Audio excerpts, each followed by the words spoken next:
సోను కోసం మా తమ్ముడు అయితే ఒక గిఫ్ట్ పంపించాడు. చూడండి, చూపిస్తా. సోను, నీకోసం ఒకటి సర్ప్రైజ్ ఉంది తెలుసా? చూపియనా?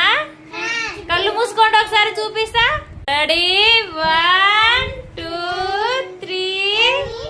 చూడండి ఒకసారి.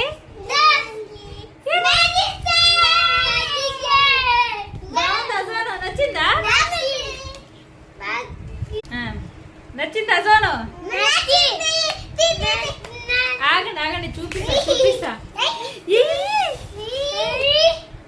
చూడండి ఫ్రెండ్స్, మా తమ్ముడు పంపించిండు సోను కోసం. సోను, మామకు చెప్పు. థ్యాంక్ యూ మామ. Thank you. బాగుందా ఫ్రెండ్?